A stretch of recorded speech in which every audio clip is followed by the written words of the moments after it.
C'est une nouvelle semaine d'informations sur Télémétropole. Bonsoir à toutes et à tous, bienvenue. Au sommaire de ce lundi, les membres du Conseil présidentiel ont finalement finalisé et validé tous les documents destinés à être transmis à la CARICOM, notamment l'accord qui constituera la base de la gouvernance de la transition. Le Conseil devrait être installé incessamment. La capitale haïtienne a connu ce lundi une nouvelle journée de tension. Des affrontements entre gangs et des forces de l'ordre ont eu lieu dans plusieurs endroits de la capitale. Des tirs nourris ont été entendus un peu partout. Et puis le navire de transport de marchandises Magali, détourné par des bandits, a été récupéré par la police nationale d'Haïti.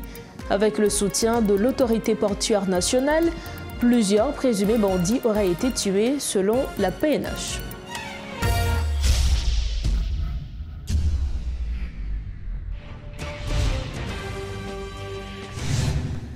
Bonsoir à tous, bienvenue au développement des titres de l'actualité. Comme annoncé, après de nombreuses semaines de négociations et d'hésitations, les membres du Conseil ont finalement finalisé et validé tous les documents destinés à être transmis à la CARICOM, notamment l'accord qui constituera la base de la gouvernance de la transition.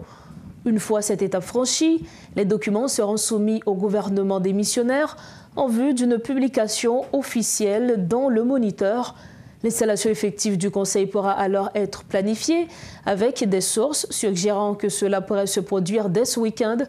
Quels sont les tenants et aboutissants de cet accord? Quels éléments sont cruciaux dans ce document?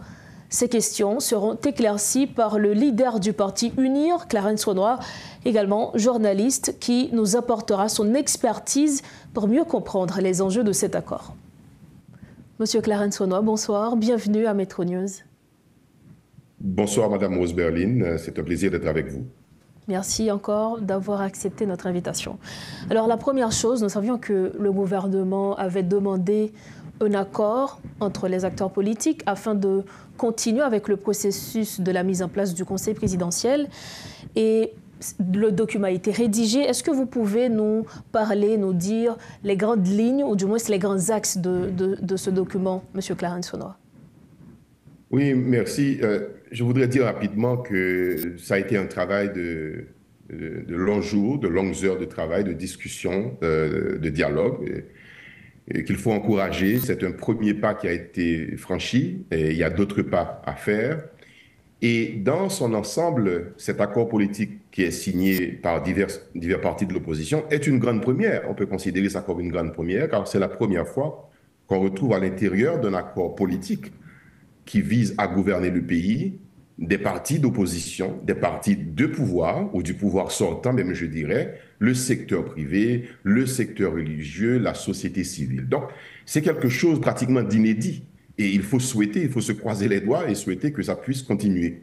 Alors, dans son contenu, l'accord, je dirais, prévoit deux grandes étapes.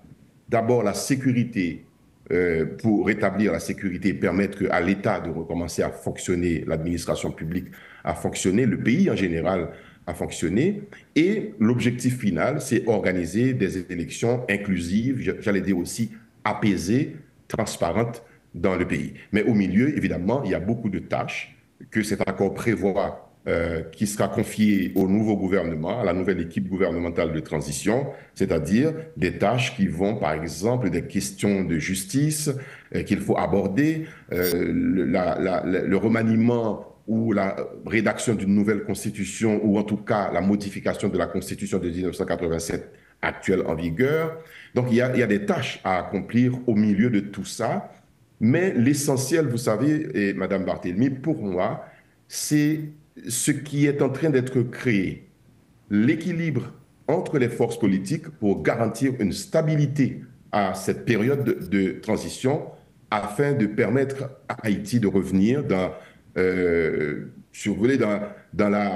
le concert des nations démocratiques avec des élections où les Haïtiens auront le loisir dans une atmosphère de sécurité, de choisir les futurs dirigeants du pays, que ce soit au niveau territorial, communal, départemental et national. Voilà. Alors, Monsieur Clarence, vous nous aviez dit que l'une des principales tâches de ce Conseil, ce sera de rétablir la sécurité. Est-ce qu'il y a déjà une feuille de route, un plan, on va dire, pour le rétablissement de la sécurité dans 80 ou 100 jours, par exemple?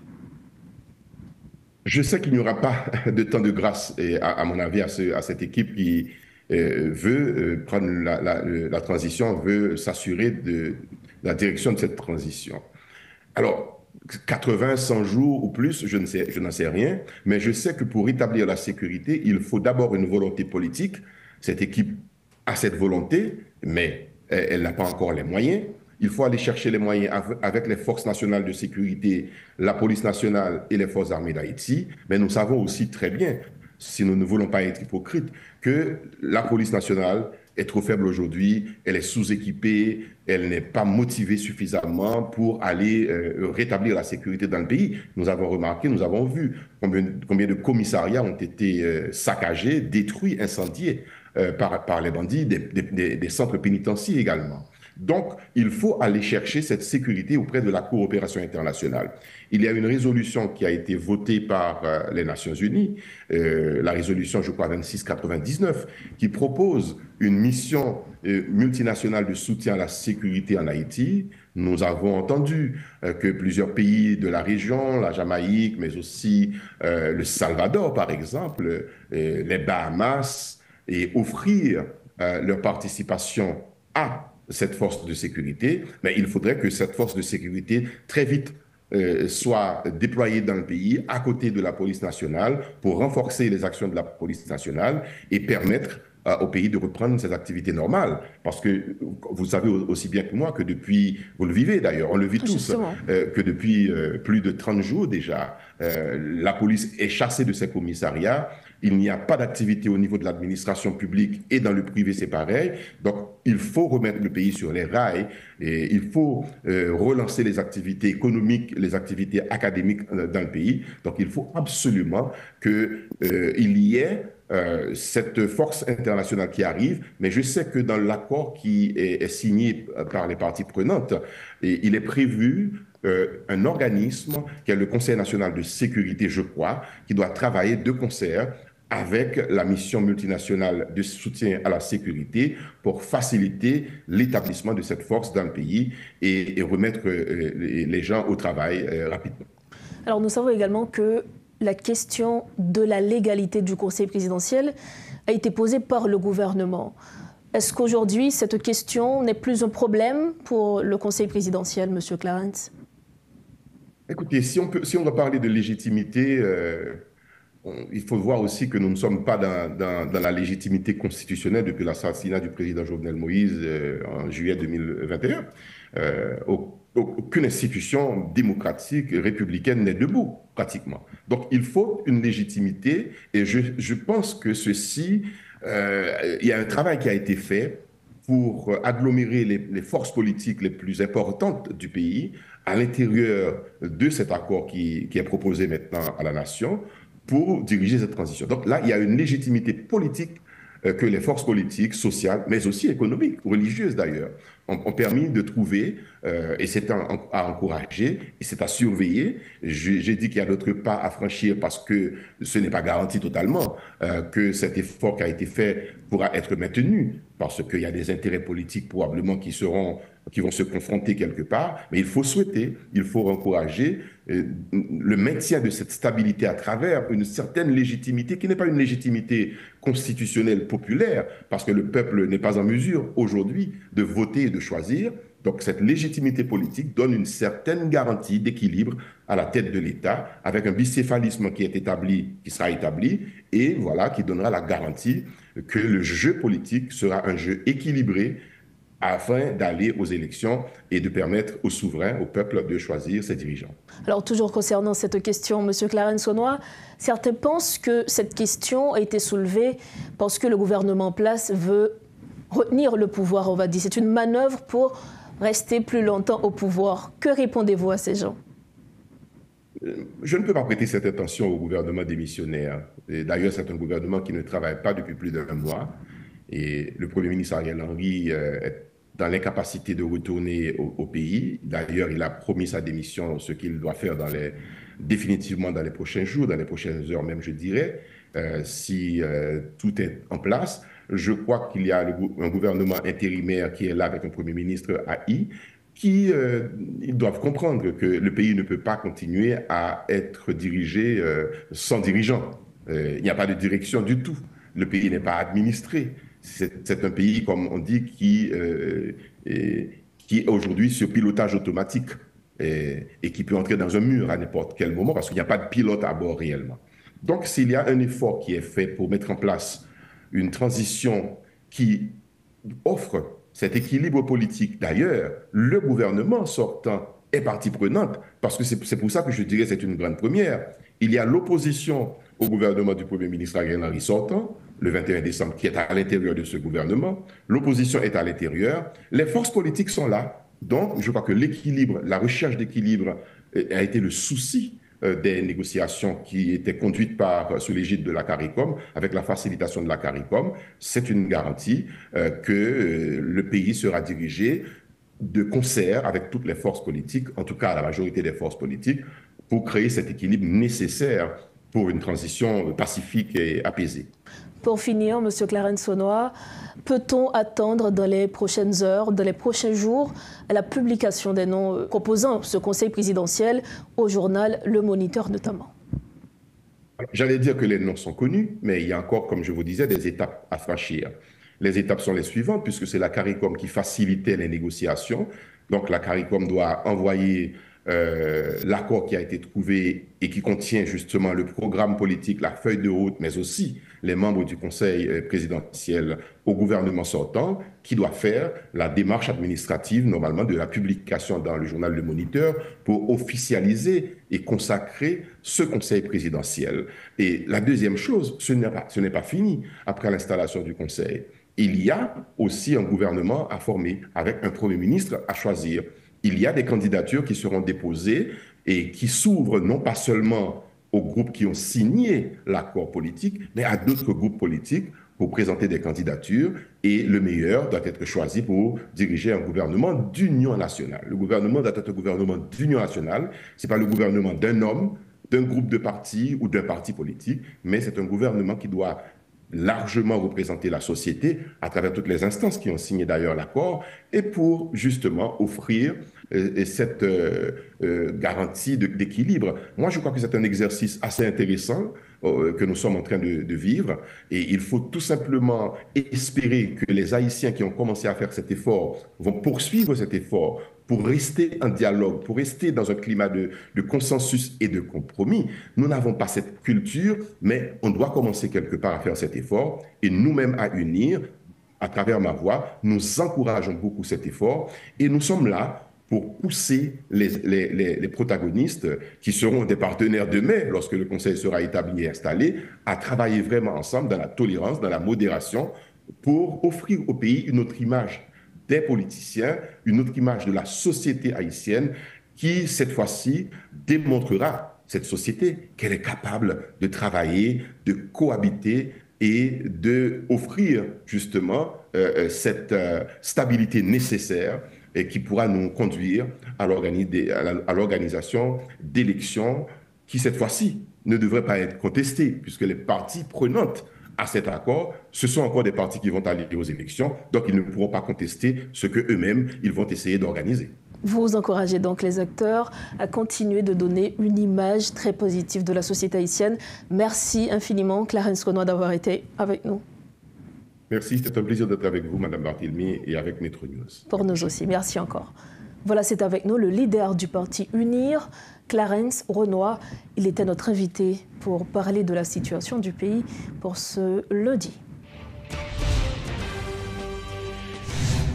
Toujours dans le chapitre politique, alors que l'accord politique pour une transition pacifique et ordonnée a été adopté par toutes les parties concernées, des interrogations persistent quant à l'harmonisation des perspectives entre les membres du Conseil présidentiel et le gouvernement chargé des affaires courantes. Conformément au document, le Conseil entrera en fonction par proclamation plutôt que par prestation de serment devant la Cour de cassation. Autre point dans ce journal, de nombreuses zones de la capitale ont été très agitées ce lundi, marquées par des affrontements armés entre la police et des membres de gangs. En début d'après-midi, des bandits ont voulu semer le trouble, notamment à Delma et au centre-ville de Port-au-Prince. En plus des incidents survenus au Champ de Mars, des affrontements ont également éclaté à Tabar 27, à proximité du pont de la rivière Grise, ainsi qu'à Marassa et Duval, dans la commune de la Croix-des-Bouquets et au carrefour de l'aéroport. La police nationale d'Haïti, avec le soutien de l'autorité portuaire nationale, a réussi à récupérer le navire de transport de marchandises Magali lors d'une opération policière en mer qui s'est déroulée le samedi 6 avril 2024. Les forces de l'ordre ont fini par avoir gain de cause, selon la coordination de presse de la PNH. Des séquences de l'opération ont été partagées par son unité de production audiovisuelle, Allo, la police. Toujours concernant la situation en Haïti, l'expert indépendant des Nations Unies sur la situation des droits humains en Haïti, William O'Neill, décrit Port-au-Prince comme une prison à ciel ouvert, soulignant que les habitants ne peuvent pas se déplacer librement. Il insiste sur la nécessité de renforcement des forces de sécurité haïtiennes par le biais d'une force multinationale. Il exprime sa préoccupation quant à la détérioration des droits humains dans le pays, déplorant que les criminels n'hésitent pas à attaquer des bâtiments privés et publics, y compris des écoles et des centres universitaires. Autre nouvelle, plus de 150 blessures par balle ont été admises à l'hôpital universitaire La Paix du 29 février au 3 avril. Ces chiffres ont été communiqués par l'un des responsables de l'institution. Parallèlement, il a fait remarquer que ce centre hospitalier continue de fournir des soins dans des conditions difficiles.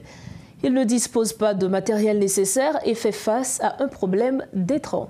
Suivez ce reportage de Rodolphe Pierre-Louis. La fermeture de l'hôpital général, prise en otage par des groupes armés, n'est pas sans conséquence sur les autres hôpitaux de la capitale. Des membres de la population en quête de soins se dirigent vers l'hôpital La Paix qui continue de fournir des soins malgré les circonstances, selon un des responsables qui regrette les événements tragiques recensés à l'hôpital sanatorium. Nous recevons à toute qualité de monde, là où nous venons, nous ne pas si c'est bandit ou pas bandit, ça veut dire que nous-mêmes, on a fait des patients qui recevront plein de balles. Donc qui est souillé, pas qui est souillé, bon, et c'est secondaire pour nous. Et bon, peut-être qu'à gagner passé là, nous ne connaissons pas. Et l'essentiel, c'est que parce que jusqu'à 3 avril dernier, si je ne me pas fait des fautes, à 186 et plein de balles qui passaient dans le service là du 29 février à 3 avril. En dépit de tout, l'hôpital La Paix a aussi son lot de difficultés en termes de matériel. Nous avons toujours besoin d'oxygène, et ça parce que son intrant qui est actuellement rare sur le marché, et parce que matière première et producteurs ont des difficultés pour recevoir, mais il y a des institutions qui supportent nous quand même, et en termes d'approvisionnement qui permettent de nous joindre en petite quantité, mais qui ne peuvent pas faire face vraiment à la demande. Deuxième problème que nous avons tous, c'est le problème de carburant. Donc tu t'imagines un hôpital qui pratiquement c'est nous-mêmes qui avons frappé dans la région métropolitaine là, et puis nous venons camper pour carburant, donc c'est un cas difficile. Donc une institution qui voulait aider nous renflouer et réserve nous, bienvenue. Au niveau des ressources humaines, notamment le personnel de santé, ce centre hospitalier fait de son mieux, assure ce même responsable pour favoriser son fonctionnement. Et nous avons un personnel qui est vraiment engagé, qui dédouble, nous avons des volontaires qui viennent dans notre backup et qui permettent de nous créer. Donc c'est difficile vraiment, parfois nous arrivons là, on malade à plein, mais par contre en réalité ça. C'est-à-dire qu'on travaille pour 5 personnes à faire, c'est 1 grain ou 2 grains à faire. Donc service là, parfois on joue des gens qui sont insatisfaits, mais l'essentiel c'est que le service là-bas. Même si nous avons besoin de travail, mais la sécurité est primordiale. Donc si on a été dans une zone qui n'est pas déplacée, on va dire qu'il faut venir. Donc c'est la sécurité de la personne d'abord. Donc voilà pourquoi nous avons opté pour nous mobiliser essentiellement le personnel qui est dans la zone. Et nous avons des véhicules disponibles quand c'est possible, bien entendu, pour aller récupérer les gens. Et parfois, nous avons besoin de ressources bien déterminées pour être un petit peu plus arrêté dans le cadre questionnant, médecin. Et c'est docteur ça même qui pour faire tel type d'intervention. Par rapport à la dégradation de la situation, l'hôpital La Paix respecte sa mission jusqu'à présent, bien que l'insécurité ait déjà mis KO 2 hôpitaux de la capitale, l'hôpital sanatorium et l'hôpital général. Son système de sécurité à ce niveau, nous avons de préférence un système d'ordre à l'intérieur de l'hôpital, des agents de sécurité non armés pour un petit peu gérer les patients qui arrivent parfois, un petit peu qui sont coléreux, qui sont un petit peu excités, énervés par rapport à la conjoncture, par rapport à l'empressement pour joindre nos services. Or, nous-mêmes, des moyens nous limités, le service a parfois plus de temps. Donc, nous avons un service d'ordre. Mais pour le service de sécurité dont tu parles, c'est surtout la PNH que nous avons. Heureusement que le commissariat est tout prêt. Et quand on a un souci qui dépasse le service d'ordre, il fait intervention dans la limite. 6 enfants, 32 femmes, 148 hommes, 6 décès. L'hôpital La Paix a reçu 186 plaies par balle du 29 février au 3 avril. À cela s'ajoutent 21 plaies par arme blanche. Le principal problème de l'hôpital La Paix en ce moment, c'est l'indisponibilité des produits sanguins. Claude Désir et Rodolphe Pierre-Louis, Portée des Métropoles. Nous mettons au terme à ce journal, mais avant de partir, voici le rappel des titres qui dominent l'actualité de ce lundi. Les membres du Conseil présidentiel ont finalement finalisé et validé tous les documents destinés à être transmis à la CARECOM, notamment l'accord qui constituera la base de la gouvernance de la transition. Le Conseil devrait être installé incessamment. La capitale haïtienne a connu ce lundi une nouvelle journée de tension. Des affrontements entre gangs et des forces de l'ordre ont eu lieu dans plusieurs endroits de la capitale. Des tirs nourris ont été entendus un peu partout. Et puis le navire de transport de marchandises Magali, détourné par des bandits, a été récupéré par la police nationale d'Haïti avec le soutien de l'autorité portuaire nationale. Plusieurs présumés bandits auraient été tués selon la PNH. C'est ainsi que se referme la première édition de Métro News par la semaine. Merci infiniment à chacun de vous de l'avoir suivi.